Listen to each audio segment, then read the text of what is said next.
ইয়াৰে সকলোকে আকৌ এবাৰ মই জনাব বিচাৰিছোঁ যে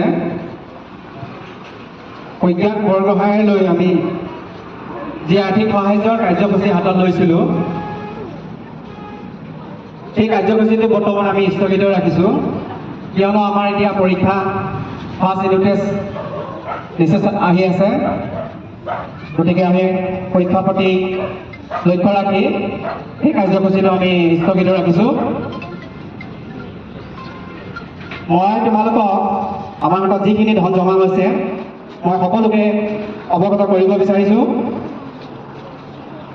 আমি 25 তাৰিখ 5 মাহ 2025 চনৰ দেওবাৰে বৰবৰুৱা বজাৰত প্ৰথম আমি যিটো কাৰ্যসূচী লৈছিলোঁ সেইদিনাখন আমাৰ 7,810 টকা উঠিছিল।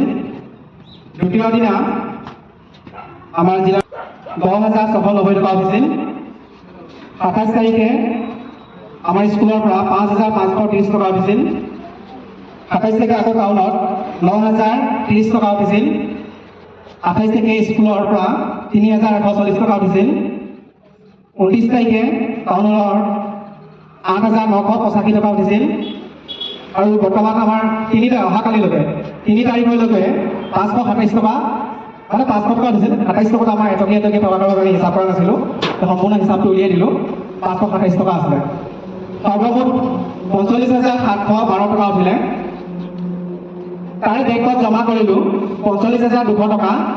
বাকী যি খুচুৰা পইচা এটকীয়া দুটকীয়া আছিলে 5 টকীয়া, সেইখিনি বেংকত জমা নোলোৱাৰ বাবে হাতত আছিলে 512 টকা। সেই 512 টকাৰ পৰা 3 লিটাৰ মিঠাতেল কিনা হ'ল। সেই মিঠাতেল 3 লিটাৰ আমাৰ গাঁৱত দুবাগী নামঘৰ এটা মন্দিৰ আছে, মন্দিৰৰ কাৰণে আগবঢ়াইছোঁ। 380 টকা ল'লে 3 লিটাৰ। 132 টকা পইচা এতিয়া বাচি আছে।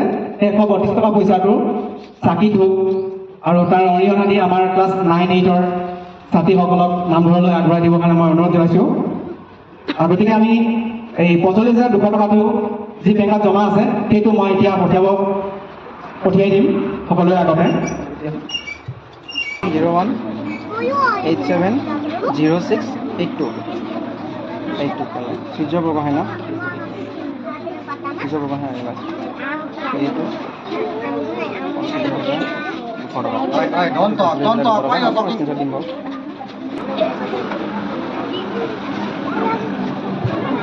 হ'লে আমাৰ পে'মেণ্টটো হৈ গৈছে ইতিমধ্যে, এইটো ক্লিয়াৰ আছে। সকলো আমাৰ অভিভাৱকসকলকো জনাই দিছোঁ, অৱগত কৰিব বিচাৰিছোঁ। আমাৰ 45,200 টকাটো অলৰেডি পে' হৈ গ'ল প্ৰজ্ঞান বৰগোহাঁইৰ কাৰণে। গতিকে ইয়াৰ লগতে মই আৰু এটা ধন্যবাদ দিছোঁ আমাৰ ছাত্ৰ ছাত্ৰীসকলক, যিসকলে বহু কষ্টৰে ক্লাছ কৰিও তেওঁলোকে বহুত দূৰ খোজকাঢ়ি গৈ ৰাইজৰ পৰা সাহায্য বিচাৰি প্ৰজ্ঞানৰ কাৰণে যি কষ্ট কৰিলে, ভগৱানে তোমালোকক মংগল কৰক, আশীৰ্বাদ কৰক। সদায় যাতে এনেকৈ ভাল কাম কৰিবলৈ আগবাঢ়ি ওলাই আহা, সেয়া সকলোৰ ফালৰ পৰা মই তোমালোকলৈ ধন্যবাদ জনাইছোঁ। সকলোৱে হাতে পাৰি এটা ক্লেপ কৰি আমাৰ ক্লাছ 7 to 10লৈ এটা তেওঁলোকক ধন্যবাদ জনাবৰ বাবে আমাৰ অভিভাৱকসকলকো অনুৰোধ জনাইছোঁ।